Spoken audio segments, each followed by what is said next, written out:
with their permission that we were allowed to leave.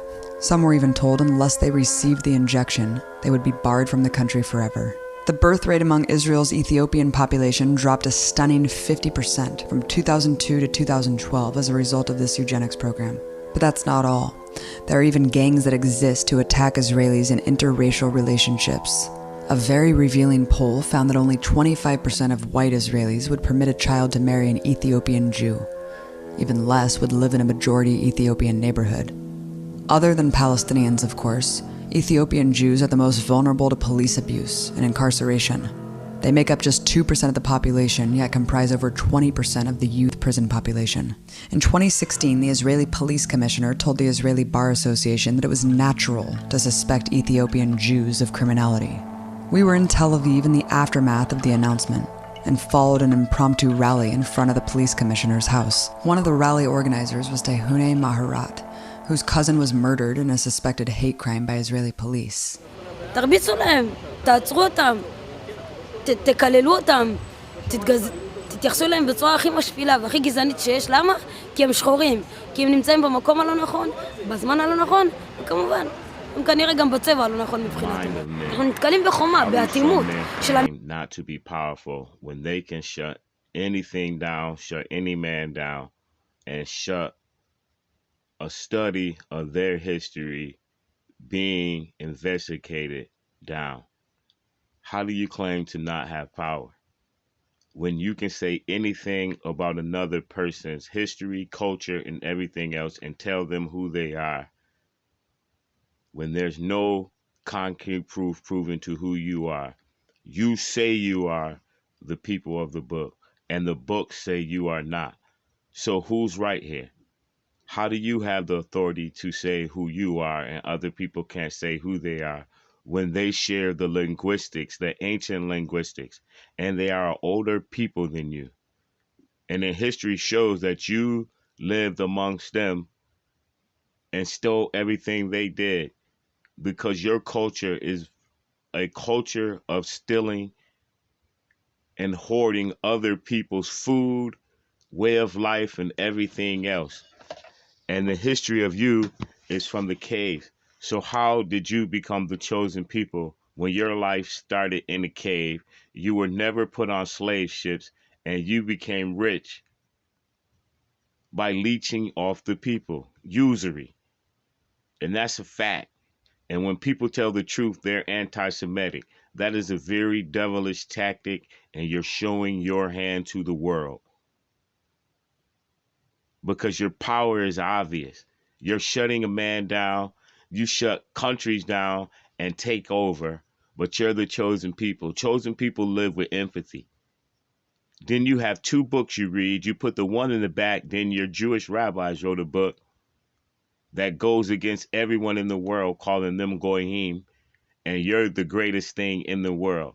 A real Jew would never have those type of thoughts in his mind because he is a righteous man and he can live with everybody, but you can't live with anybody because of your unrighteous ways and your trickery and your butter tongue that you use to manipulate laws and manipulate the minds of people by creating a book and pushing other people out when they fit the curses.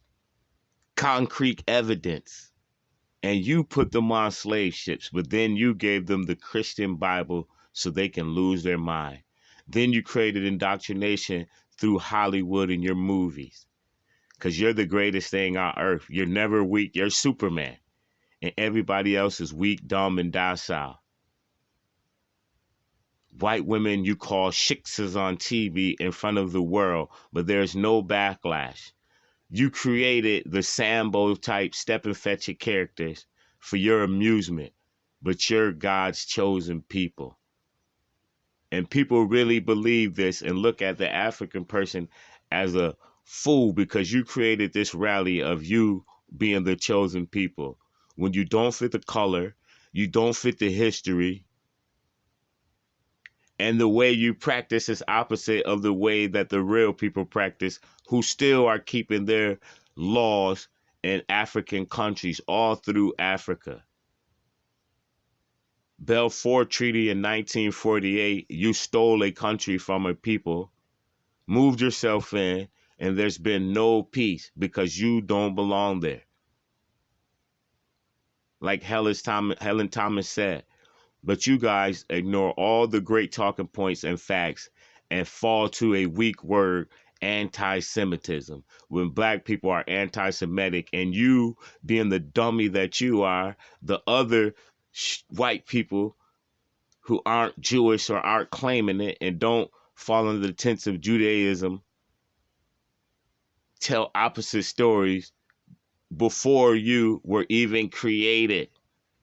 There's books written telling us who the Jewish people are, but you try to destroy them by creating this false history through your Hollywood movies.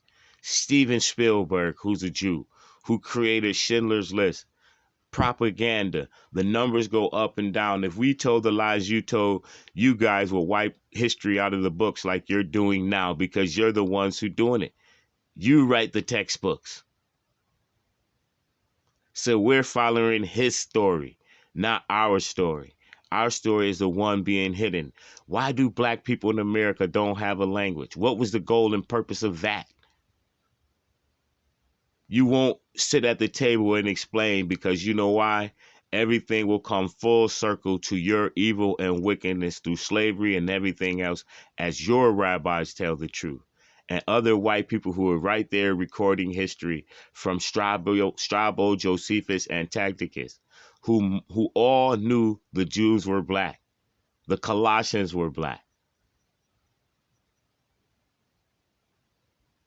The digger you deep in history, the more blacker it get, and it eats you up because yours wasn't here. Your research shows that you wasn't here. By you starting at the point where you're starting history shows you wasn't there because you don't know anything about it. You went to Africa and sat at the feet of old African tribal leaders and shamans to learn the stories. This how you are blocking the story about the Jews because those people still practice the same customs. And guess what, buddy? They're way older than you. And there's nothing new under the sun. From the beginning, you were a thief. And it shows. There's nothing natural about you. You can't live with the order of nature. You're outside of that. And it shows your nature. It goes back to being a devil. But we don't understand you're a tolerant devil. And that's your trick. You can sit next to people, smile, and hate them. This is your tactic. This is your anti-Semitism, the trick word that you use to confuse people that has no power, only in the minds of stupid people who believe and don't look at tangible evidence with their eyes. You are an enslaver of minds and people as you has tricked the world to believe in your story.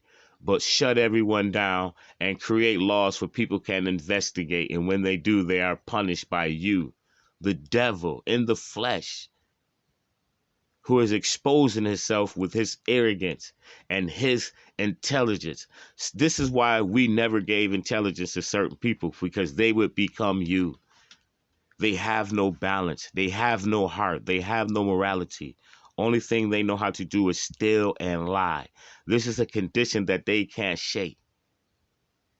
And the sight of blackness is so strong, it makes them weak, and they show it. Well, we are conditioned to believe that these people are the smartest and the intelligence through their movies. They created a whole false reality and put on our shoes. It's so sad, silly, and evil. It's kind of funny. And you feel sorry for these people for being so weak and exposing themselves as fools. Hitler exposed you guys because you were stealing a black man's religion. And you put your hands on the chosen people. And you will always be punishment. You created it, not from God, from your actions on this earth. People will never look at you in any just manner. You are creating your own reality of a devil. Your tactics that you use on other people and how you deal with their women and treat your women. That's a devil tactic. Righteous people love everyone. And that's the nature of black people as we even feel sorry for you, the demon that you are.